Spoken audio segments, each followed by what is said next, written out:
Noel, sudah banyak kita mendengarnya. Sudah banyak kejadian-kejadian yang diungkap oleh media. Tapi kali ini mari kita bahas dramaturgi yang digunakan oleh para selebritas politik, tokoh-tokoh masyarakat sehingga kemudian mengecohkan kita. Di satu sisi ini menimbulkan harapan karena pemimpin dikesankan bekerja untuk rakyat. Tetapi yang namanya dramaturgi selalu ada front stage dan ada backstage. Ya samalah seperti ketika kita menyaksikan satu konser, pertunjukan, ada panggung di situ, ada kamera di depannya, ada banyak audiens yang melakukan tepuk tangan dan begitu fanatisme, lalu kemudian memberikan dukungan dan merekam mereka semua. Kamera telah merubah kehidupan. Tetapi panggung itu ada dua sisi, panggung depan dan panggung belakang. Panggung depan adalah apa yang dipertontonkan oleh media, apa yang ditontonkan oleh kamera di depan tokoh-tokoh itu. Tetapi di belakang panggung, disitulah kita membaca perilaku yang sesungguhnya. Kita sering terkecoh karena apa yang di depan panggung itu kita anggap itulah dunia yang realitasnya. Sementara dunia di belakang panggung tidak kita ketahui. Bukankah hari ini dramaturgi itu banyak sekali digunakan oleh para tokoh-tokoh publik?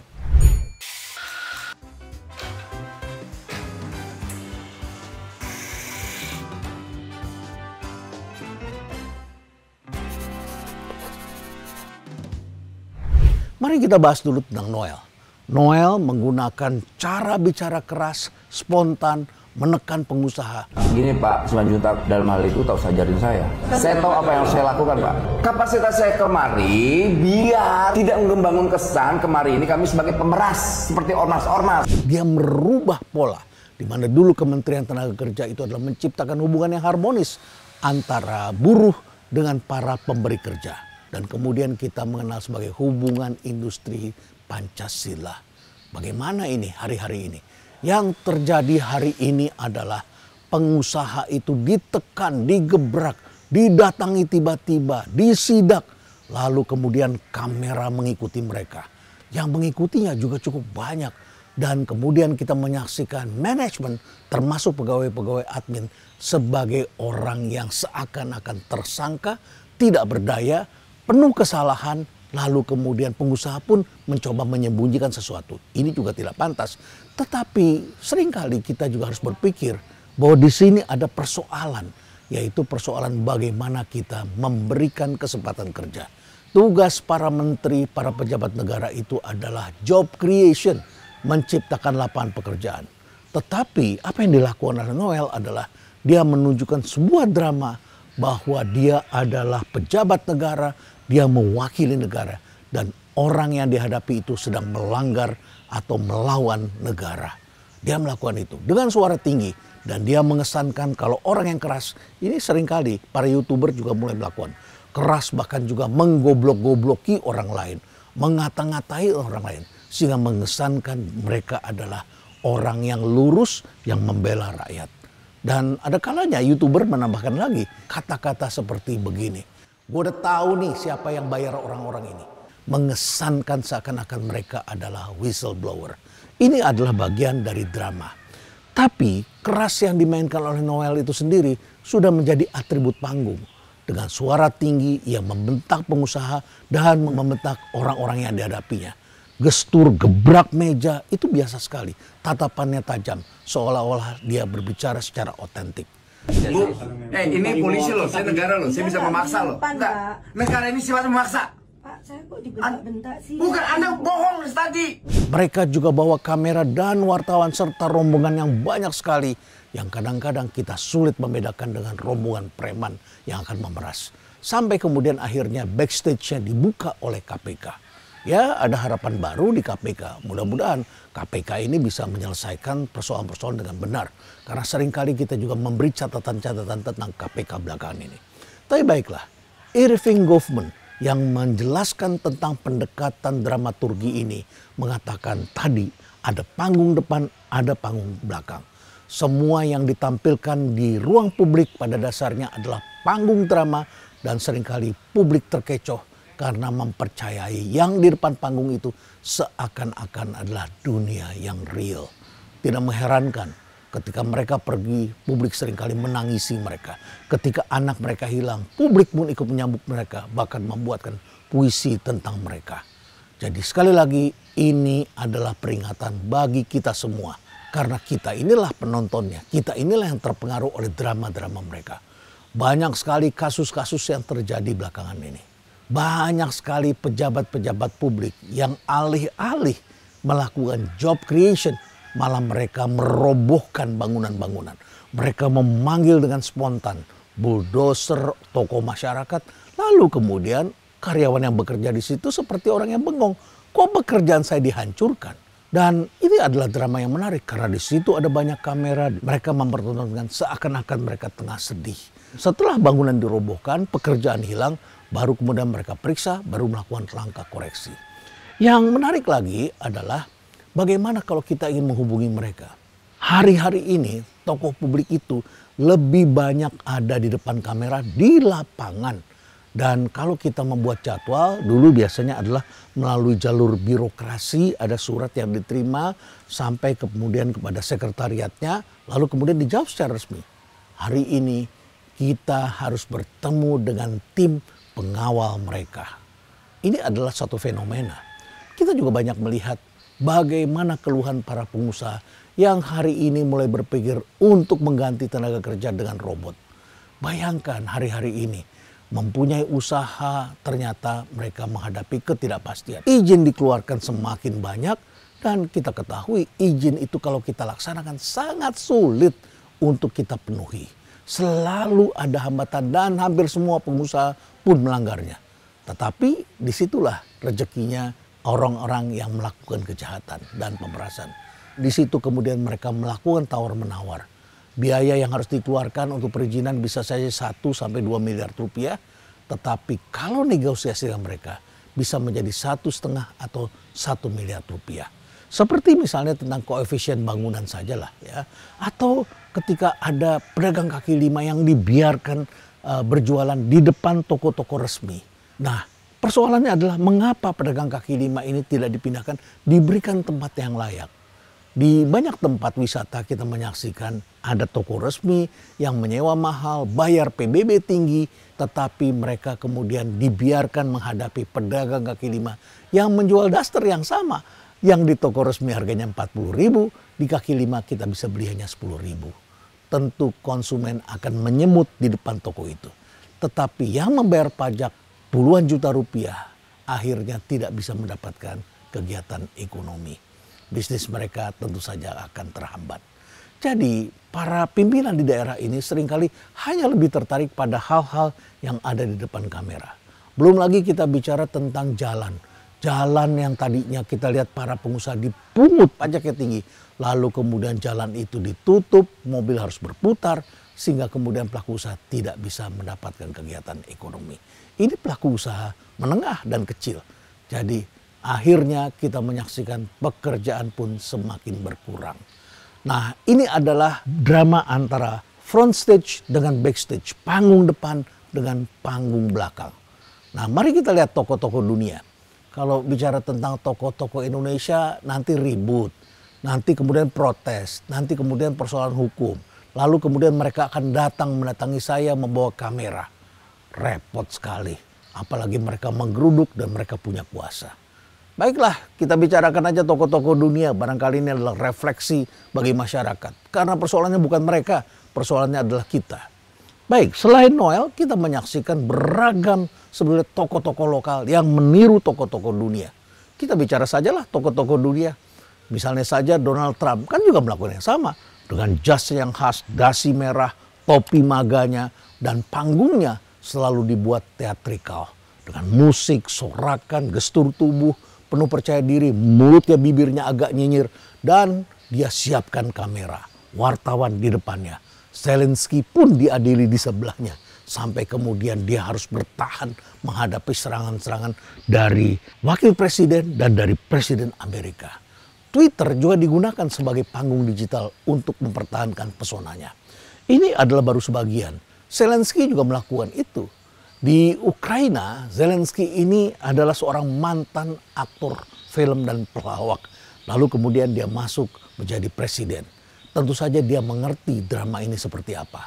Dia sengaja memakai kostum kaos hijau militer dan kemudian di video kita bisa menyaksikan dia menampilkan dirinya kehidupan yang sederhana di Kiev saat invasi Rusia. Ini menciptakan citra dia seakan-akan pemimpin rakyat yang bertahan bersama dengan masyarakatnya. Apa bedanya ya mereka dengan Kim Jong-un? Kim Jong-un ini juga menggunakan drama yang luar biasa di Korea Utara. Menggunakan manajemen panggung yang ekstrim. Lalu ada parade militer. Ini tujuannya adalah menakut-nakuti negara tetangga di sekitarnya. Korea Selatan, Jepang, dan sekutu-sekutu Amerika. Bahwa siap dia untuk melepaskan rudal-rudal nuklirnya dari negaranya. Jadi dengan manajemen seperti itu, lalu kemudian dia menggunakan juga tank dan peralatan militer sebagai simbol panggung teatrikal kekuasaannya. Belum lagi sanksi-sanksi yang diberikan kepada pejabat negara yang dianggap tidak loyal. Dan sebetulnya kita juga menyaksikan tokoh seperti Obama, Mao Zedong, Narendra Modi.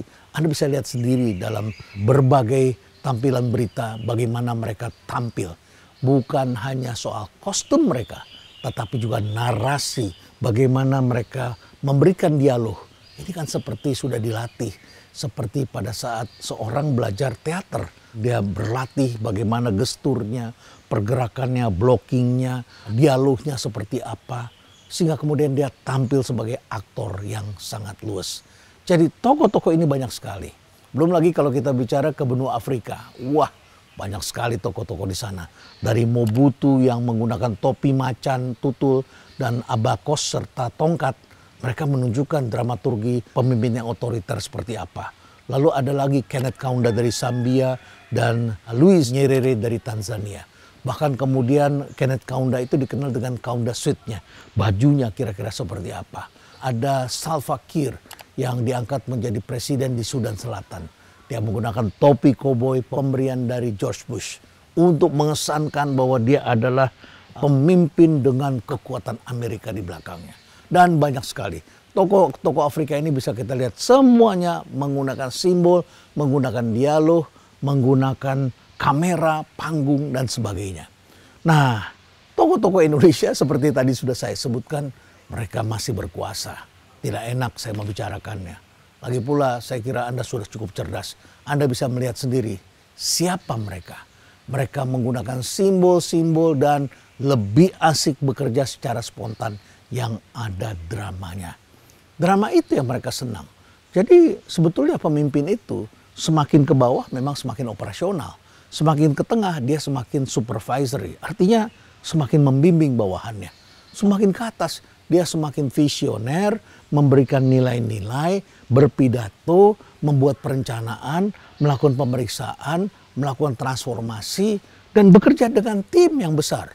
Karena di bawahnya ini banyak sekali anak buah yang melakukan tindakan operasional. Tetapi pemimpin panggung dramaturgi seperti ini tidak tertarik melakukan itu. Mereka tidak tertarik membuat planning, mereka tidak tertarik melakukan controlling, tapi mereka lebih tertarik dengan peristiwa di lapangan. Jadi mereka memberikan komentar-komentar kalau ada kejadian dan mereka segera turun ke lapangan. Begitu ada sesuatu yang bisa dipertontonkan di depan kamera. Bagus sih, kita sebagai penonton seringkali kecewa dengan aparat di lapangan karena tidak ada kontrol dari pemimpin di atasnya. Kenapa pemimpin di atasnya tidak bekerja mengontrol bawahnya? Karena juga tidak dikontrol lagi oleh atasannya. Karena ada konflik kepentingan. Karena ada sesuatu yang membuat mereka kemudian mengambil tindakan di backstage, di belakang panggung. Pemimpin ini kemudian turun dari atas, dari puncak gunung, tapi mereka akhirnya tidak melakukan kegiatan-kegiatan yang seharusnya mereka lakukan. Kegiatan strategis. Kita membayar mereka dengan pajak kita. Gaji yang besar pada pemimpin yang di atas untuk melakukan kegiatan yang strategis. Tapi kegiatan strategis ini tidak bisa dipertunjukkan di depan kamera. Dan bagaimana mau ditampilkan di YouTube? Tidak mudah. Kalau ditampilkan di YouTube harus ada dramanya. Karena nanti dari situ dapat uang. Ada AdSense-nya. Dan mereka beternak beberapa akun. Akunnya punya dia semua, dan di sini mereka mendapatkan AdSense dan uangnya kemudian mereka bisa gunakan persis seperti para YouTuber. Para YouTuber itu kan untuk mendapatkan pengikut yang banyak, mereka bikin event yang ada dramanya, lalu kemudian di situ ada kejadiannya, dibicarakan orang, mereka tidak peduli famous atau notorious. Famous adalah istilah terkenal, sama notorious juga terkenal.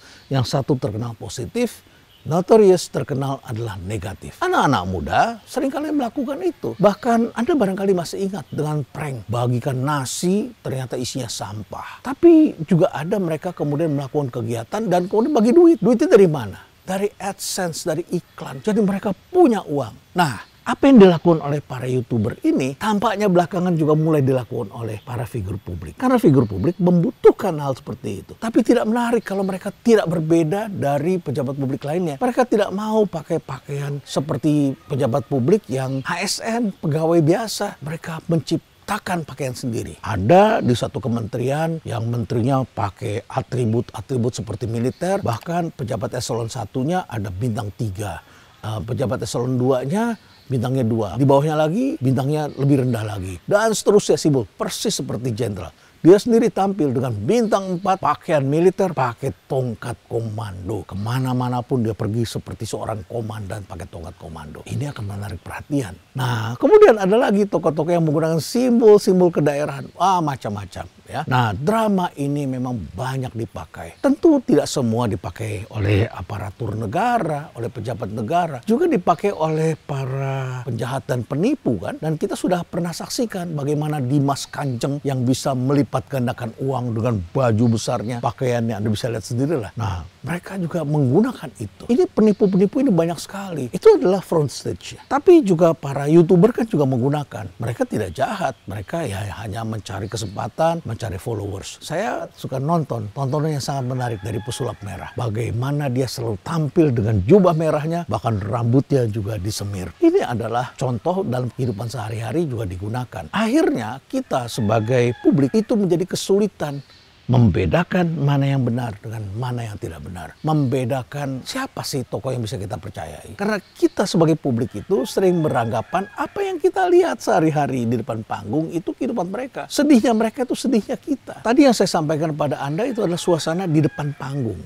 Front stage. Sekarang mari kita lihat di backstage. Di belakang panggung narasi bisa terbalik. Noel, narasinya bisa terbalik. Di depan itu membela buruh, di belakang dia biarkan anak buahnya memeras para buruh dan bahkan dia menikmati bagian. Itu menurut KPK. Jadi di belakang mereka itu barangkali bukan seperti yang kita bayangkan. Mereka bukan pejuang, mereka bukan pelindung rakyat, tetapi adalah pemain dengan segala kepentingannya. Di sini tampak paradoks dalam dramaturgi ini. Atribut ketegasan di depan panggung itu adalah alat legitimasi. Sementara di backstage itu adalah alat untuk transaksional. Jadi yang kita lihat itu bukan kebenaran, tetapi adalah peran. Mari kita bahas apa yang sebetulnya mereka buru. Yang mereka buru pada akhirnya adalah applause. Applause ini bisa membuat mereka dapat semua. Karena yang dicari aktor publik ini, mereka tidak hanya cari kekuasaan politik tradisional. Mereka mencari berbagai applause lainnya yang itu bisa membantu dia untuk mengantarkan dia ke masa depan. Kita ketahui politik ini kan mahal. Dan kalau pakai cara tradisional, mereka itu kapan baru bisa mendapatkan kekuasaan. Jadi mereka harus merebut suasana dalam masyarakat. Mereka perlu tepukan penonton, legitimasi simbolik. Rakyat merasa, wah, ini pemimpin yang berani. Lalu kemudian ada pujian. Pujian itu apa? Framing media. Lalu kemudian menjadi trending topic. Apalagi kemudian mereka melarang wartawan meliput langsung dan harus melewat kanal mereka. Dulu Ridwan Kamil pada saat menjadi seorang social entrepreneur, followersnya tidak banyak. Tapi ketika kemudian dia pandai memainkannya sebagai gubernur, dia sering menjawab lewat Twitter, kemudian dia mainkan drama-drama itu. Lalu kemudian dia juga mendapat dukungan para influencer. Akhirnya kemudian jumlah follower dan viewersnya pun meningkat tajam. Puluhan juta orang. Nah, lalu di situ dia akan mendapatkan tokoh-tokoh ini yang melakukan ini akan mendapatkan saweran digital. Sawerannya itu apa sih? Kalau di panggung saweran. Tapi kalau saweran digital itu adalah AdSense yang tadi saya sebutkan. Lewat YouTube, lalu kemudian bisa endorse ini, monetisasi akun-akun resmi, dan lain sebagainya. Mereka juga mendapatkan votes, hasil nyata di kotak suara. Lalu kemudian dapat jabatan politik. Dan ada viewers yang meningkat yang tadi saya sebutkan. Tapi yang menarik adalah komennya itu terkesan seperti dibuat. Inspiratif bro. Kemudian pakai bahasa daerah yang kurang lebih sama. Dan kemudian Mereka bisa melakukan mobilisasi tindakan. Yang mengerikan itu kan kalau sudah menjadi tokoh seperti yang kita saksikan di era Perang Dunia dulu. Mobilisasi untuk penindasan terhadap lawan yang tidak disukai demi popularitas. Hitler dulu menggunakan itu dan bisa mengarahkan masyarakat di negaranya kemudian untuk membenci orang-orang Yahudi. Dan mereka kemudian dimobilisasi, menimpuk, dan bahkan pasukannya bisa membawa mereka ke dalam kamar gas. Dan akhirnya terjadilah peristiwa penindasan terbesar di dunia. Nah, tokoh-tokoh publik ini juga seringkali bisa menggunakan mobilisasi penindasan ini. Menggerakkan massa dan pendukungnya untuk membungkam kritik dan mereka yang menyampaikan aspirasi. Akhirnya kan masyarakat melakukan serangan lewat semak-semak. Saya tidak ingin membuat polemik baru dalam hal ini. Tidak usah pula lah mereka kemudian mereka-reka. Oh itu saya tuh, oh itu saya tuh. Pasti Pak Renald ngomong tentang saya. Saya adalah seorang akademisi. Saya tidak berbicara secara langsung. Saya tidak akan terpancing dengan hal seperti itu. Tapi ini fenomena yang diikuti oleh banyak orang. Sekali Anda sukses, sekali Anda melakukan itu, lalu ini akan dianggap sebagai satu kebenaran. Mobilisasi ini adalah sesuatu yang mengkhawatirkan. Mereka bisa membakar massa, lalu kemudian menghadapi lawannya sebagai musuh politik, musuh yang harus dihadapi bersama-sama dengan para pengikutnya. Jadi, lama-lama mereka tidak bicara substansi. Alih-alih bicara perencanaan dan bicara tentang bagaimana menggerakkan, memajukan organisasi, menciptakan kultur organisasi, menggerakkan organisasi, tapi dia bergerak sendiri. Dia mencari yang di mana ada panggung itu. Organisasi tidak maju dan seringkali malah dia mengeluh. Kenapa sih ini begini? Kenapa sih ini begitu? Ya karena Anda tidak menggerakkan. Pemimpin yang hebat itu menggunakan manajemen. Ilmu ini diberikan adalah agar kita bisa bekerja dengan banyak orang, kita menggerakkan. Dan ketika kita selesai berada di sana, organisasi ini menjadi organisasi yang lebih baik lagi. Bukan menciptakan popularitas bagi kita karena kepentingan kita. Jadi belajar dari Noel ini, kita bisa melihat Noel telah menggunakan beragam atribut dan juga menggunakan dukungan-dukungan. Nah, apa yang saya sampaikan itu semua adalah mata uang dalam dramaturgi modern. Banyak yang sudah saya ceritakan kepada Anda, tetapi kalau kita bicara tentang dramaturgi, maka di situ ada kostumnya, pakaiannya mereka gunakan, ya mereka desain, mereka tidak ingin menjadi sama seperti yang lain, mereka gunakan properti seperti panggung, podium, mikrofon, narasi, kemudian ada bendera, bahkan ada background zoom dengan lambang negara, lalu kemudian mereka juga menggunakan audio yang menggelegar. Kalau dulu medianya adalah televisi, surat kabar, wartawan ikut mereka. Kali ini mereka bawa sendiri, mereka punya orang-orang sendiri. Dan ketika media konvensional banyak kehilangan pendapatan, tentu banyak orang yang juga kehilangan pekerjaan, ditampung oleh mereka.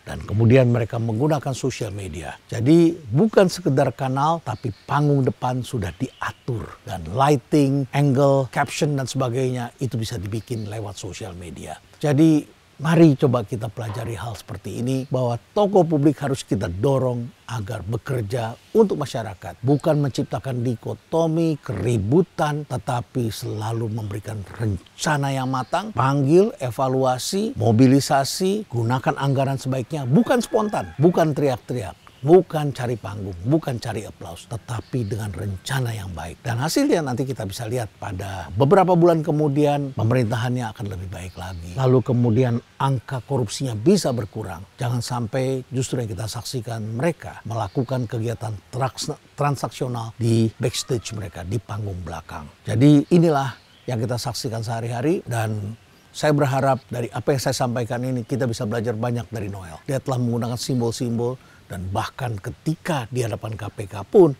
kita bisa melihat dia menangis tapi masih bisa menyapa orang. Dan ketika kemudian wartawan bilang kepalkan tangan, dia kepalkan tangan. Dan itu kesempatan bagi anak buahnya di kementeriannya yang dapatnya uangnya lebih banyak, buru-buru kemudian lolos dari kamera, fokus pada dirinya. Noel telah memainkan dramaturgi.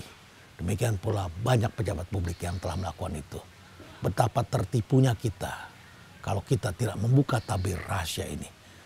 Jadi persoalannya adalah bukan pada tokoh-tokoh itu semata, tapi pada kita. Semoga apa yang saya sampaikan ini bisa menjadi refleksi bagi Anda semua. Bagaimana menurut kalian? Stay relevant.